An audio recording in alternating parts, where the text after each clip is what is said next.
Degenerates, buckle up, because we're going deep on this one. The Freewheelin Bob Dylan, the album that launched that scrawny little prick into a goddamn legend. It made Dylan the so-called voice of a generation, a title he fucking despised. But let's be real, the album's a masterpiece. And we've got a Dylan fanatic here to break it all down for us. You could say obsessed is an understatement, for sure. Okay, let's cut the crap. Yeah. Dylan's first record tanked hard. It almost got him the boot from the label. So how in the hell did he go from zero to hero with Freewheelin'? Well, his songwriting between those albums evolved at an absolutely ridiculous pace. The debut was mostly covers, only 2 original songs. Freewheelin' is almost all original material. Okay. And it's just a whole different beast. His relationship with Susie Rundlow, his girlfriend at the time, played a massive part in that shift. Right, the fiery muse. Exactly. Her family were hardcore leftists. Well. And their political views definitely rubbed off on Dylan. You hear it in the politically charged lyrics on Freewheelin'. Plus, their relationship was volatile, to say the least, which fueled all those raw, emotional love songs on the record. Makes sense. Heartbreak makes for great music, right? Right. But the recording process was apparently a shit show in itself. You know, power struggles with his manager, Albert Grossman, and then that whole fiasco with CBS and Talking John Birch, Paranoid Blues, Lay It On Us. Okay, so first, the producers. They went from John Hammond on the debut to Tom Wilson for Freewheelin'. Hold on, Tom Wilson, the jazz guy. The one and only. Pretty wild that a jazz producer ends up shaping a folk album, right? And then there's that whole Talkin' John Birch mess. CBS got cold feet, worried about libel suits. So they yanked it off the album at the last minute. Wow. Dylan was so pissed off, he refused to do the Ed Sullivan Show. Ballsy move. It was. And that original pressing with the band track on it, worth a small fortune now. Oh, I bet. Imagine the shitstorm if it had stayed on the album.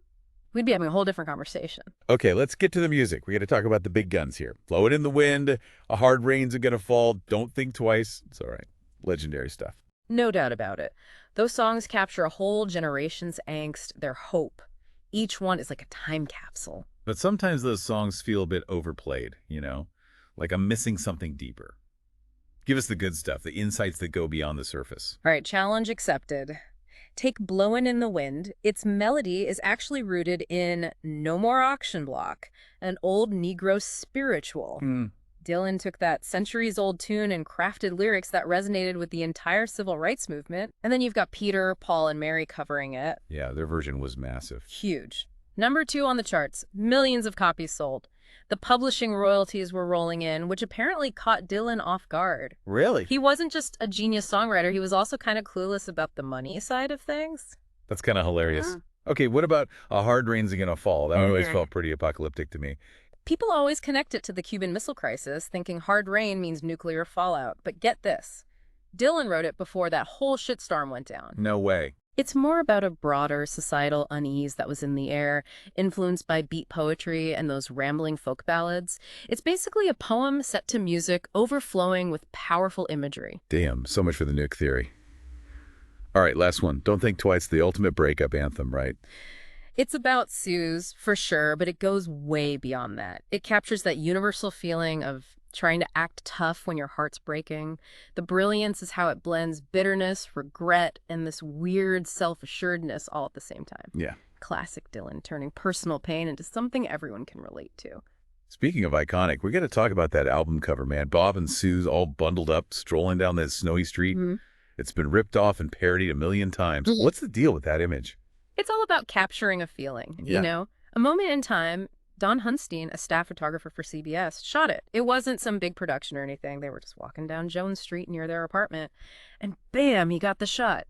Suze actually talked about it later, laughing about how many layers she was wearing that day. It was freezing that day, right? Yeah, she said she felt like an Italian sausage because she was bundled up so tight. It's funny how that image, so casual and spontaneous, became so powerful. It's totally different from all those stiff-posed album covers from that era. Exactly. It was raw, real. A perfect visual for the music, like the cover itself was saying, fuck all that fake polished bullshit. Okay, let's move on to some of the lesser-known tracks. With all the attention on the big hits, are there any hidden gems on Freewheelin' that deserve more love? Absolutely. Oxford Town is a personal favorite. It's Dylan's take on the James Meredith situation at the University of Mississippi. Refresh my memory. What went down there? Meredith was the first black student to try and enroll there. faced a ton of resistance. Even the governor tried to block him. Yeah. Dylan captured the tension perfectly with a touch of irony Right. in just a few verses. It's incredible how he could write a song about something so specific, so timely, and yet it still resonates today. Damn, I need to revisit that one. What else you got? If you want something a little lighter, check out Talkin' World War III Blues. It's Dylan doing his version of talking blues, a style he picked up from Woody Guthrie. It's basically spoken word storytelling over this bluesy guitar. Isn't it one about nuclear war? Pretty heavy topic. It is, but he manages to make it funny. Talking about this apocalyptic shit with a sense of humor, like he's just shooting the breeze with you over a beer. I like that, mixing the serious with the absurd. What other hidden gems are we missing out on? Bob Dylan's Dream is another one that often gets overlooked. It's based on an old British folk ballad called Lady Franklin's Lament, which is about this explorer who vanishes in the Arctic. That's kind of depressing. It is, in a way, but Dylan transforms that melody into this reflection on lost youth, missed opportunities. Like he's looking back on his life and asking, what if? Damn, that's deep. Okay, any final thoughts on Freewheelin' before we wrap things up? You know what's fascinating? This album captures Dylan right before he blew up into a superstar. He's still finding his voice, experimenting, pushing the boundaries of folk music. It's raw, honest, and you can feel the energy, the passion in every song. It's a snapshot of a young artist on the verge of changing the world, even if he doesn't quite know it yet. Well said. So, with all the hype around the iconic tracks, what about the songs that got left behind? You know, the ones that got swapped out because of the whole John Birch controversy. Are those worth checking out? Do they show a different side of Dylan at that point in his career? That, my friend, is a question for another deep dive. Just kidding. We've got time to dig into those tracks. Rocks and Gravel, Let Me Die in My Footsteps, Rambling, Gambling Willie, and of course the infamous Talking John Birch Paranoid Blues. They've all surfaced over the years through bootlegs and special releases. We got to keep the collectors happy, right? Exactly. But listening to them, you do get a different vibe.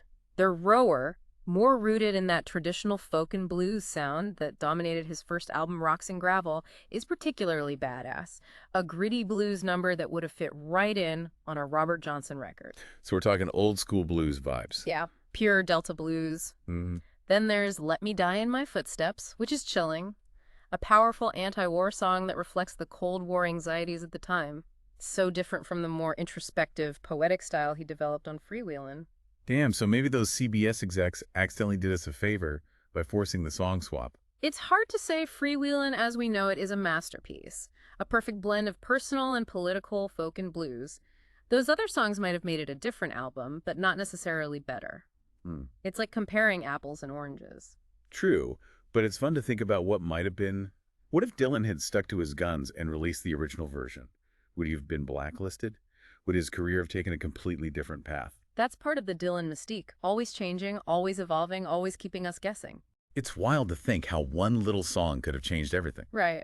Talk about a butterfly effect. It makes you wonder about all the what-ifs in music history, you know? Like, what if the Beatles hadn't broken up? What if Hendrix hadn't died so young? Or what if Dylan had just stuck with that raw blues sound? What if he never went electric? Mind blown. Okay, so we've covered the hits, the deep cuts, all the behind-the-scenes drama. Any final thoughts on Freewheelin' before we wrap this up? What's the big takeaway, the thing that makes this album so damn important?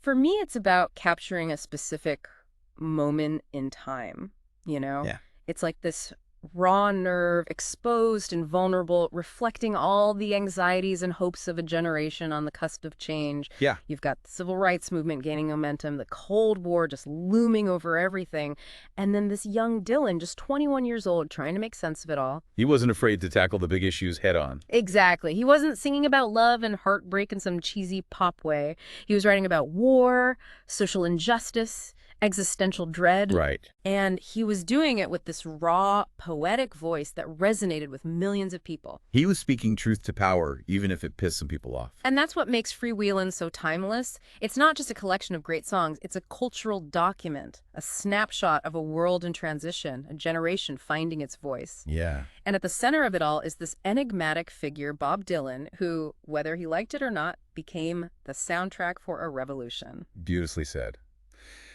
All right, folks, that's it for our deep dive into the Freewheelin' Bob Dylan. We've explored the history, the music, the controversies, even unearthed some hidden gems.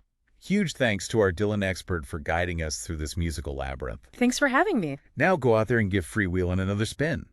Maybe even track down those lost tracks. You might be surprised what you find.